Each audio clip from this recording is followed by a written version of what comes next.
The jungle was quiet. Too quiet. Eli Vance wiped the sweat from his face as he pushed through thick green vines. The air pressed down on him, heavy and hot, sticking to his skin like syrup. Massive trees towered above, their bark smooth and white like polished bone, roots coiled like ancient serpents across the mossy floor. Strange birds clicked overhead, wings slicing the thick humidity.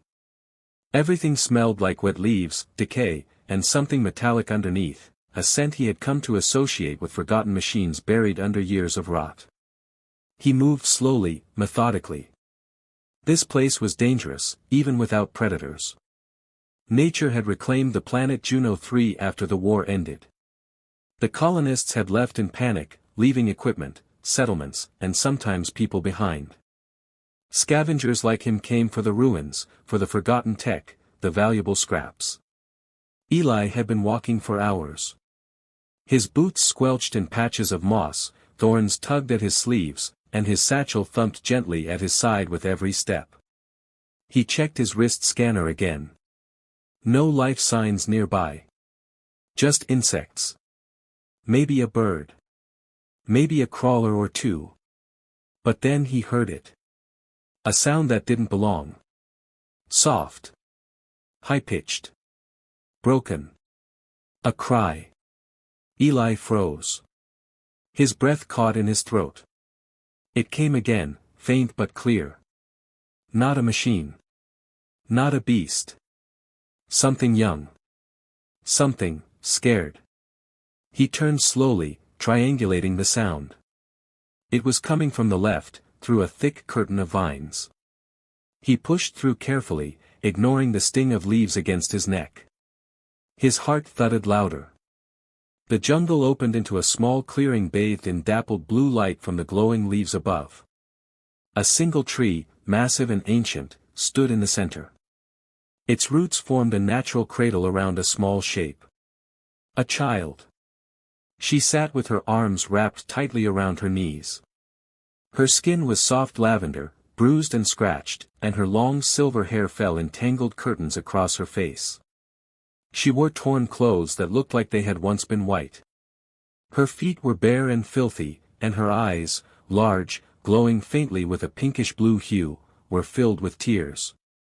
Eli took a breath. "Hey," he said softly, kneeling down. "It's okay.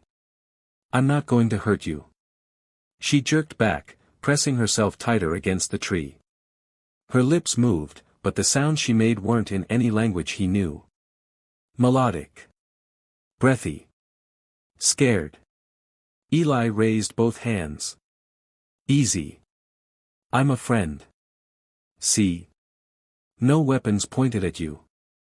She looked at him like he was another predator. Then she pointed to her leg. He followed her gaze. A long gash ran from her shin to her ankle, caked in dried blood and dirt. Red. The blood was red, like his. "You're hurt," Eli said. He reached into his satchel, pulling out a medkit. "Can I help?" She didn't respond, but she didn't move away either. He crept closer, then gently took her leg into his hands. She winced. Her body trembled, but she let him clean the wound.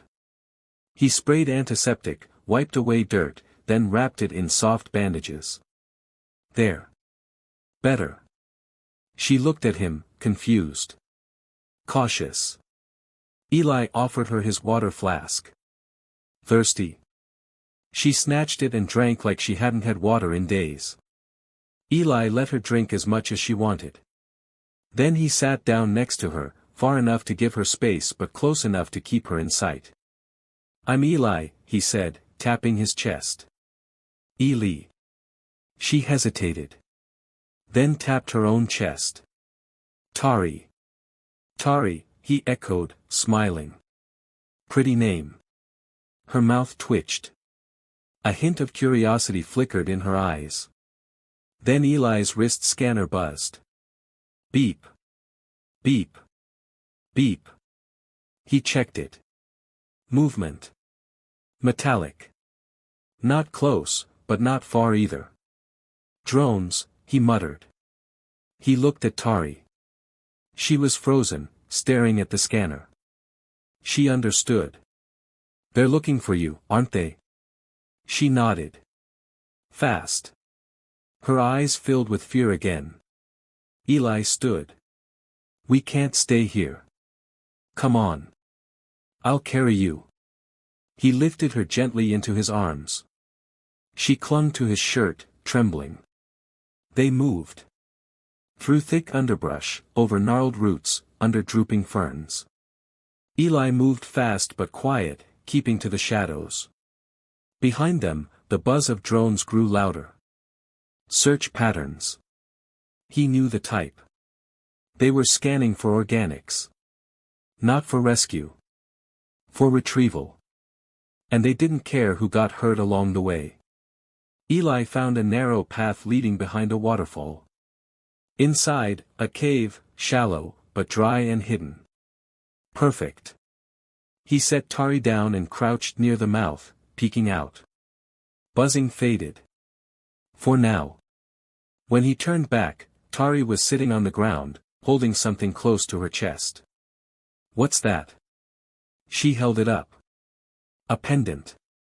It was oval-shaped, made of a translucent crystal that shimmered faintly. Alien script was etched into its surface, and inside it pulsed a gentle light. Mama, she whispered. Eli's throat tightened. Where is she? Tari pointed out toward the jungle. Then she lowered her hand slowly. Gone. Eli sat beside her. I'm sorry. She didn't answer. She just stared at the pendant, rocking slightly. Eli watched her. Her face. Her shape. So small. So alone. What kind of people hunted a child? Outside, the jungle creaked and whispered. The wind carried insect songs and distant splashes. He rested his hand on his rifle. I won't let them take you, Tari. Not now. Not ever. She looked at him. Blinked. Then slowly leaned against his side. He stiffened. But then relaxed. He wrapped an arm around her shoulders, careful not to touch her wound. The jungle listened. And for the first time in years, it remembered what kindness felt like. Eli didn't sleep that night. He stayed by the cave entrance, rifle across his lap, eyes on the darkness. Tari slept curled on a flat stone, the pendant glowing faintly at her chest. Her breaths were soft. Steady. Eli glanced at her now and then. She was no ordinary child. Not just alien. There was something else. Something he couldn't name. At dawn, they moved again. Tari was too weak to walk far, so he carried her through the dense jungle. Birds scattered as he passed. Vines trembled, shifting away from his path. Eli noticed it quickly. The jungle wasn't just a place. It was watching. Hours passed. The heat grew thicker. Tari pointed to strange flowers and shook her head. He avoided them. She knew this land. Finally, they reached a clearing. In the center, half buried under moss and vines, was a stone arch not natural. Eli stepped closer. Symbols covered the stones. Old ones. Not Terran. Not any common alien language he knew.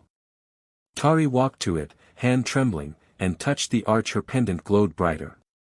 This place, she said. Her voice cracked. Mama. Papa. Here. Eli crouched. They lived here. She nodded. His scanner beeped. Again. Movement. Closer now. He turned just as the bushes to the left shook. He raised his rifle.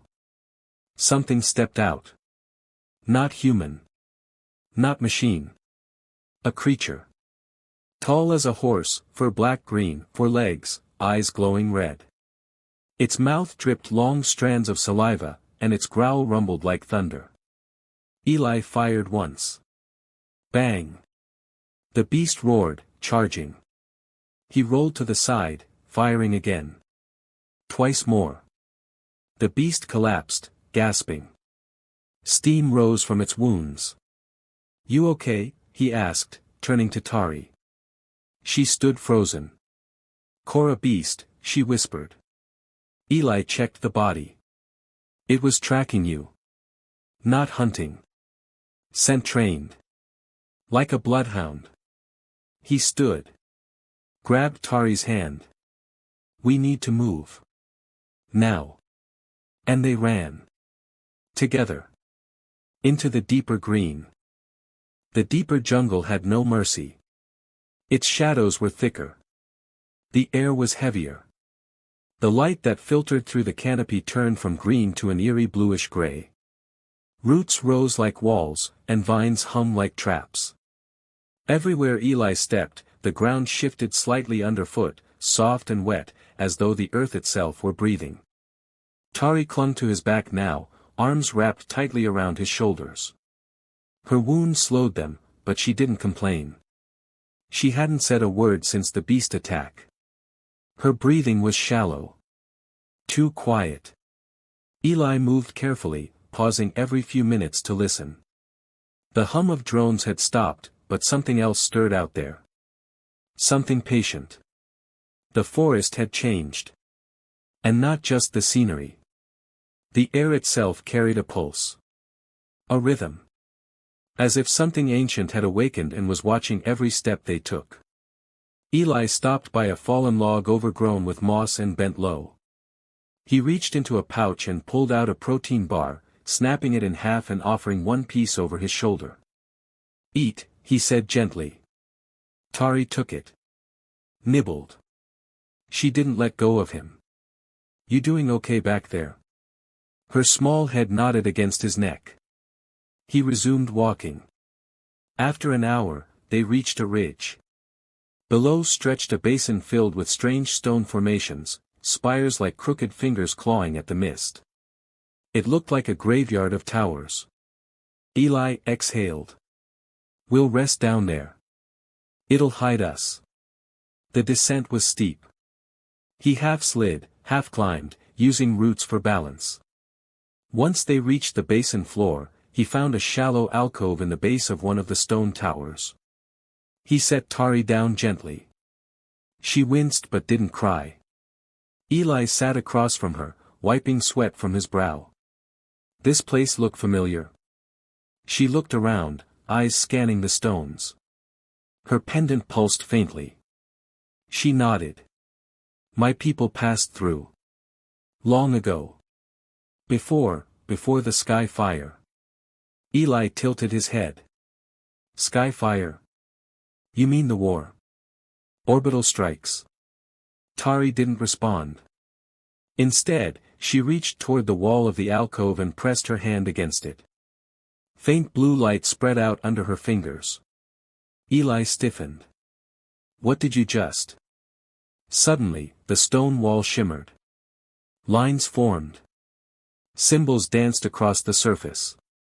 And then a small panel slid open, revealing a narrow staircase descending into darkness. Eli stared. "That was here this whole time." Tari stood slowly. "My pendant, it's not just memory. It's a key." She looked up at him. "Mama told me. If ever lost, follow the roots. Find the light." Eli didn't move. His instincts screamed trap. But something deeper told him this wasn't a danger. It was destiny. He nodded. "Let's go." They descended together. The air inside was cool, dry. The walls were etched with glowing symbols, pulsing softly. Every step echoed. The light from above vanished quickly, replaced by a strange ambient glow from the stone itself. At the bottom, they emerged into a chamber. Massive. Domed. At the center stood a tall obelisk, crystalline, humming faintly. Strange devices lined the walls, inactive now, but unmistakably alien tech. Not Terran. Not any species Eli recognized. This this is ancient, he whispered. Tari walked to the obelisk. She touched it. Images exploded into the air. Holograms. People, her people, running from fire, fleeing destroyed cities. Massive ships in the sky. War. Chaos. A final stand in the jungle. Eli watched silently. The images shifted. A woman, tall, regal, silver-haired, pressed a pendant into the hands of a small girl. "That's your mother," Eli said. Tari nodded. Then another figure appeared beside the woman. Not alien. Human. Tall, armored. Eli's blood ran cold. "Who is that?" "My father," Tari said quietly. "He saved her." "She saved me." Eli turned to her. "Tari, you're half human." She nodded slowly. "Mama said it had to be a secret. They would have killed me." Eli knelt down. "Not anymore.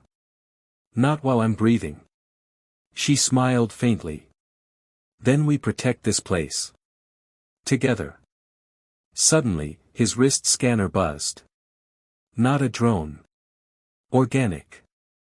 Multiple. Coming fast. Eli stood. "They found us. We have to move." Tari stepped to the obelisk.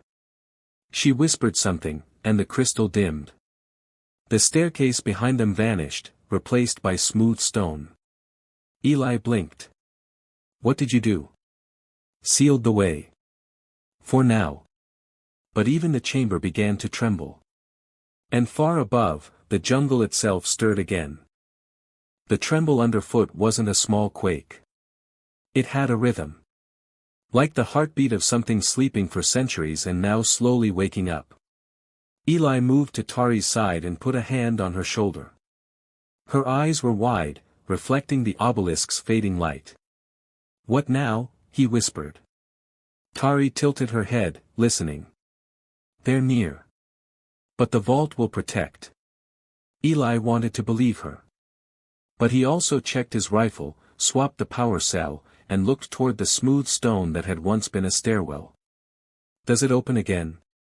"Only if it wants to," Tari said, her voice distant. "It remembers."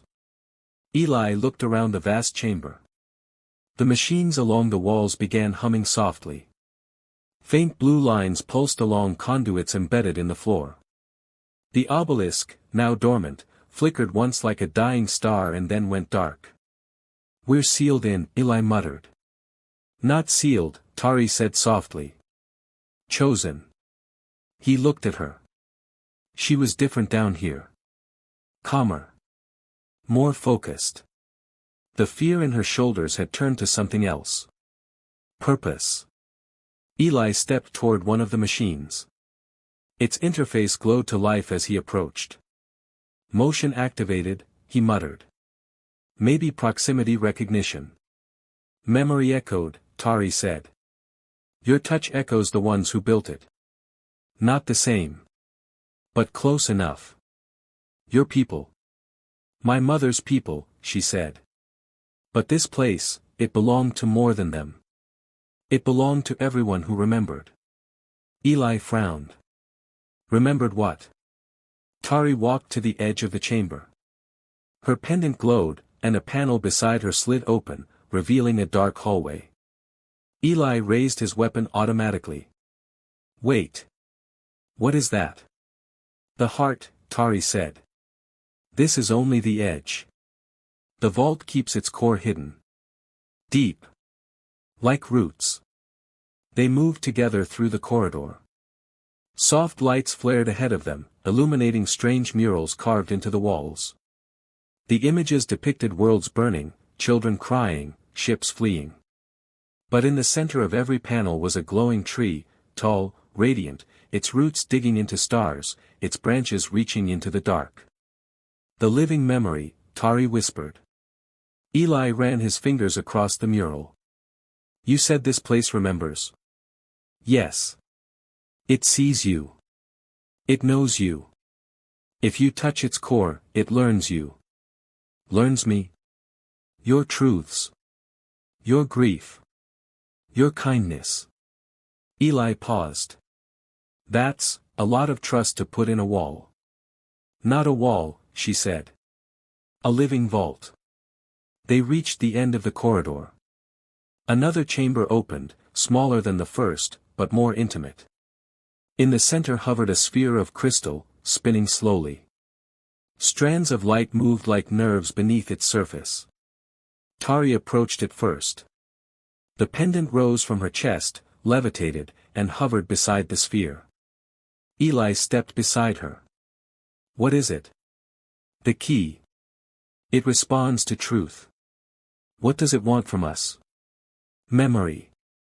Eli hesitated. Then slowly extended his hand toward the orb. It didn't burn. It didn't sting. Instead, the chamber filled with a sound like distant wind. The air shimmered. And then. He was somewhere else. He stood in a kitchen. A small kitchen on a station he hadn't seen in years. A child laughed behind him. Daddy. Look. I drew a ship. He turned. Lena stood with a drawing pad in her hand. 5 years old. Gap-toothed grin. Messy brown curls. Eli dropped to one knee. That's amazing, Lena. Is that our ship? No, she said proudly. It's the ship we're going to build together when I'm big. He smiled. His eyes stung. The scene shifted. An explosion. Smoke. Red lights. Screaming. Lena gone. His wife gone. His hands bleeding. The world falling apart. Then darkness. And silence. He opened his eyes. Back in the vault. Tari was staring at him. Her eyes shimmered with shared emotion. You loved her, she whispered. Eli could barely nod. She was my world. And now you carry the grief. He lowered his hand. I live because I couldn't save her. No, Tari said. You live because you still want to. Eli looked at her. And because you found me. He exhaled slowly. This vault, it shows us what we are. No, she said. It shows us what we need to remember. Why? Because memory is power. If we forget who we are, we forget what we protect. Eli stepped back. And what is this place protecting? Tari turned to the orb. Everything that remains. The roots of all who once lived here. Their songs. Their names. Their children. And now you. Yes. And you. Suddenly, the vault shuddered. A high-pitched frequency echoed through the walls. Eli checked his scanner. They found a way. Drones. And, bigger signatures. Walking. Mercenaries, Tari said. They will come with fire. Eli raised his rifle. Then let them. She touched the orb again. It pulsed. No, not yet. There's more. More what? Something hidden beneath even this. Deeper. The root chamber. Eli blinked. We're not at the core yet. This vault isn't just a memory. It's a guardian. A warning. And a weapon. Eli exhaled. Of course it is. Back on the surface, a group of figures in dark armor stood around the basin. One of them, taller than the rest, checked his HUD. Heat signatures confirm. They're inside. Another approached him. Seals solid. We can't break through. Then find a weak point, the leader growled. This isn't a vault. It's a keyhole. And that girl's the last lock. Orders. Flush them out. Or burn them in. Below, Eli and Tari reached a narrow tunnel behind the chamber. It sloped downward, the stone turning darker, richer, like obsidian with veins of light. How far down does it go? As far as it needs to, she said. The air grew colder. Not uncomfortable, but solemn. Reverent. Then they entered a final space. A circular room, perfectly carved. In the center stood a tree. Not a sculpture. Not a hologram. Real. Its bark was silver gray. Its leaves shimmered with iridescent hues. Its roots spread out like veins into the chamber floor. The heart, Tari whispered. The first memory. Eli stared. It's alive. Yes. It grew from the grief of the last survivors. It fed on their love. It remembered them. And it grew. He stepped closer. The tree pulsed gently. With each beat, a soft echo filled the chamber. Words. Not in his language, but he understood. Welcome.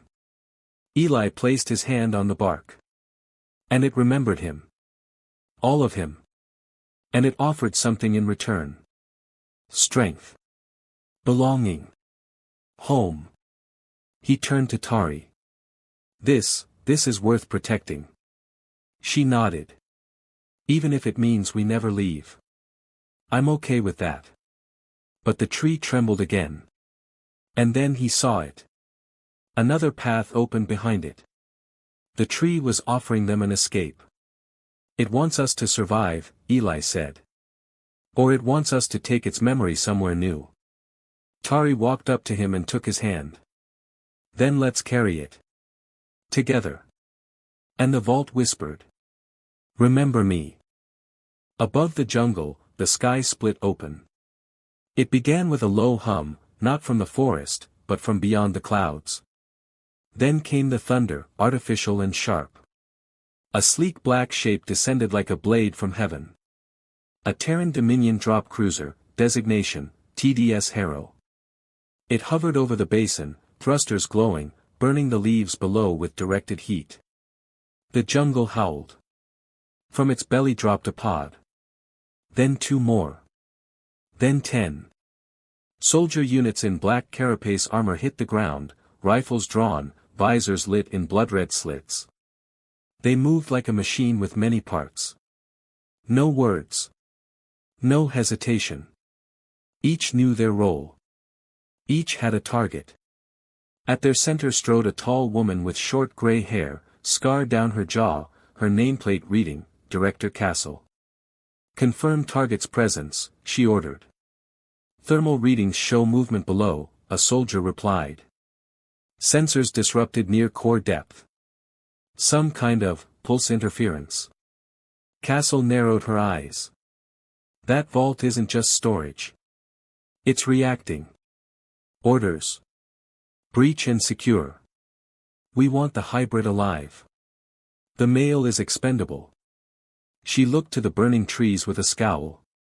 And kill the jungle if you must. Down in the root chamber, Eli felt the tree shudder. They're here, he said. Tari nodded, still holding his hand. The roots underfoot glowed brighter, sending pulses through the walls. It feels them, she said. Will it fight them off? Only if we tell it to. But, it might not stop. Eli studied the bark, still glowing beneath his palm. Meaning? Meaning if it sees them as part of the sickness, it might erase everything. Not just them. Eli stepped back. And us? We're connected now. His jaw clenched. Then we better control the response. She turned to the tree and spoke softly in her own tongue. The branches shifted. More roots rose from the floor and curled around the chamber. A low humming filled the room. Then the path behind them darkened. Voices echoed. Advance. Tunnel secure. Scanning deeper. Visual contact imminent. Eli raised his rifle and took cover behind a root arch. Tari stood beside him, her pendant glowing like a beacon. How many? 4, she whispered. For now. The first soldier stepped through the archway. His visor flicked left, then right. Eli squeezed the trigger. A pulse shot slammed into the man's helmet. He dropped. Hostile. More shots fired. Sparks lit the tunnel. Eli ducked and returned fire, dropping a second soldier. The third rushed forward, only to be caught by a living root that snapped from the wall and dragged him away screaming. The last soldier hesitated. Tari stepped forward. Leave. Her voice echoed. Not just in the air. In the stone. In the roots. In the vault's memory. The soldier turned to flee. And the tunnel closed behind him, sealing in silence. Eli lowered his rifle. Was that you? Or the tree? Both. Remind me not to make you angry. But the quiet didn't last. A tremor shook the vault. The roots above them cracked. Red light bled into the chamber from a crack overhead. Tari looked up. They're drilling. Through the top. Eli cursed. We can't hold this if they come from above and below. We need a plan. There's another path. The one the tree showed us. It leads to the sky cliff. An escape. A message. Eli turned. You want to send something? The vault's memory. Everything. All of it. If they destroy this place, we lose all that came before. But if I link the pendant to the beacon. She trailed off. What? I may not survive it. Then we don't do it. If we don't, no one will remember. Eli grabbed her shoulders. Tari, you are not a symbol. You're a child. A person. I didn't come this far to watch you die. And I didn't survive this long just to run. He exhaled, chest tight. You sound like her. Your daughter. Yeah. Maybe she sent me. His eyes blurred for a second. Then he nodded. Then let's do this smart. We split up. You go to the beacon. I hold the line. Give you time. If they catch you. They won't. And if they do, well, I'm not the one they want. He handed her a secondary pulse crystal. Trigger this when you send the upload. It'll spike a signal and jam their systems. She took it. Then, surprising them both, she leaned up and kissed his cheek. Thank you, Eli. For finding me. For seeing me. Go. Save the world. Again. And she ran. Eli held his position at the mouth of the root tunnel. Shadows flickered beyond. Red lights danced across the wall. A grenade rolled into view. Eli kicked it back. It exploded mid-air, collapsing part of the tunnel. Not today, he growled. More roots surged from the floor, forming a barrier. But the tremors grew stronger. Somewhere above, heavy drills broke stone. The heart tree groaned. The vault began to weep light from its cracks. Tari reached the cliff. The air was sharp and clean, wind howling over a narrow precipice. Before her stood a tall beacon spire, long dormant. Its top blinked once as she approached. She knelt, pulled the pendant from her neck, and placed it into the slot. The spire flared to life. Lights rose up the column. The air hummed with energy. Please, she whispered. Let them remember. The beacon sent a surge into the sky, a brilliant arc of memory, data, names, faces. A cry of survival. A story no longer hidden. Then she activated the pulse crystal. Back in the vault, Eli felt his earpiece buzz. Upload complete, Tari's voice whispered. Signal scrambled, another voice said, not hers. Not human. He turned. The heart tree stood taller now. Brighter. Its branches pierced the ceiling, ripping into the sky above. Roots coiled toward the sun. The jungle roared. And then everything went white. A week later. A lush field. A single home built from stone and wreckage. Eli stood at its edge, hands in soil, planting seedlings beneath the sun. Tari laughed behind him. She chased a glowing insect through the tall grass. Her pendant no longer glowed. It rested quietly on her chest, its duty fulfilled. The sky was clear. The vault had sealed itself once more. And the world, finally, remembered. Eli woke early. Not because of danger or alarm, but because of the quiet. A real, honest quiet. The kind that felt earned. Soft morning mist floated over the hill where they lived now, a small clearing not far from the cliffside beacon. The vault beneath the ground no longer spoke in pulses and tremors. The tree at its heart had gone still, but not dead. Resting, perhaps. Listening. He stepped outside, letting the morning air cool his skin. Behind him, the structure he and Tari had built stood snug and simple, stone blocks pulled from old ruins, metal beams from scavenged wreckage, solar panels humming quietly on the roof. There were no fences. Nothing to keep out. Nothing to fear. He sat on a rock and looked up. No drop ships. No drones. No buzz of scanners in the leaves. Just a clear sky, streaked with orange and gold. Tari stepped out barefoot, rubbing her eyes. Her hair, long and silver, caught the light like water.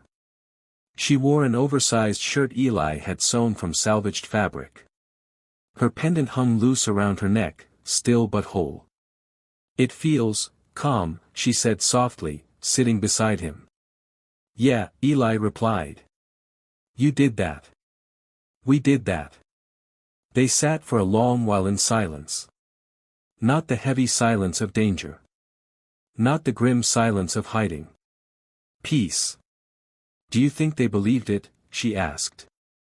"The message?" She nodded. "Some will," he said.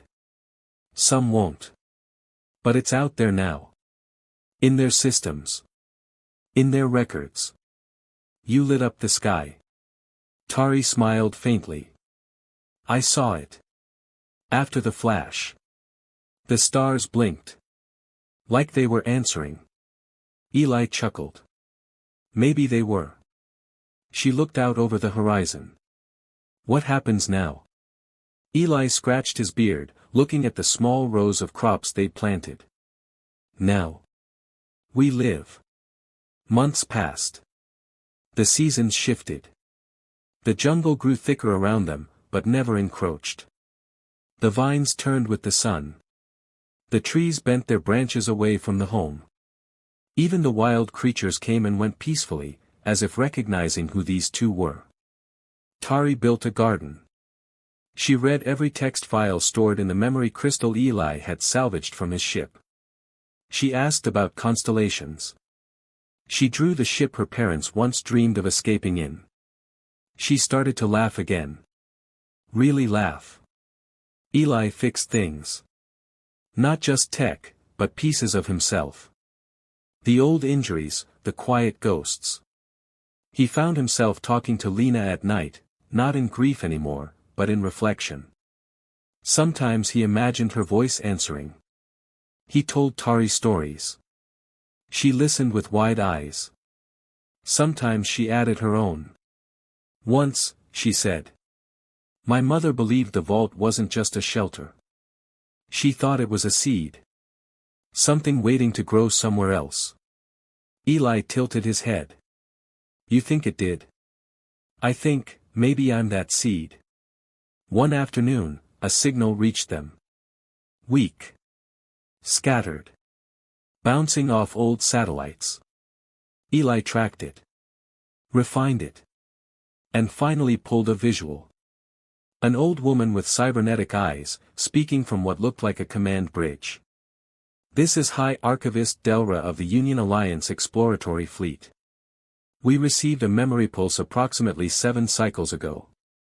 Origin, Juno 3. Contents, partial record of a lost civilization. A girl. A tree. A vault. Eli and Tari sat frozen. We do not come with warships. We come with questions.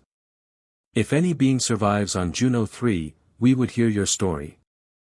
And then the signal looped. It took them a week to build the signal booster. Tari encoded the response herself. This is Tari. I am the last daughter of a forgotten people, and the adopted child of a scavenger named Eli. We do not seek war. We seek peace. And remembrance. If you come, come with open hands. Eli added one line at the end. And bring seeds. We've got good soil here. Weeks later, the sky blinked again. A ship came. Not a warship. Not Dominion. Sleek. Silver. Covered in moss-like solar latticework.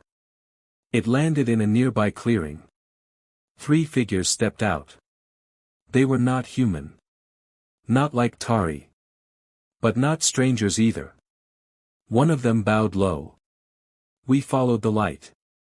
And it brought us home. In time, more came. Not many. But enough. Aliens.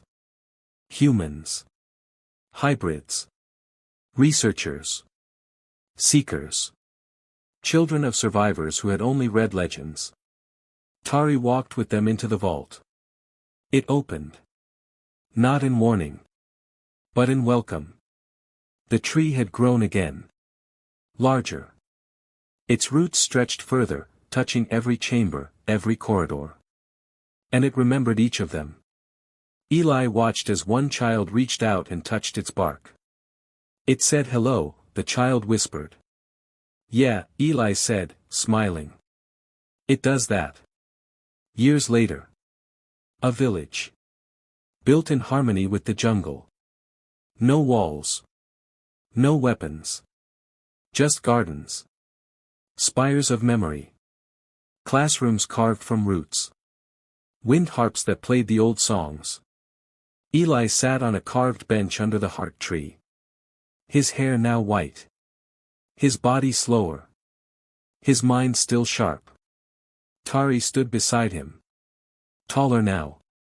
Radiant. A leader not because she was chosen, but because she remembered. She leaned on his shoulder. You still fix things. Eli smiled. Just hearts now. She laughed. Then, from the jungle path, a girl approached. Tari knelt. What is it? The girl held up a crystal. The tree gave me a new story. But it's not written in words. It said it's for you. Eli took the crystal.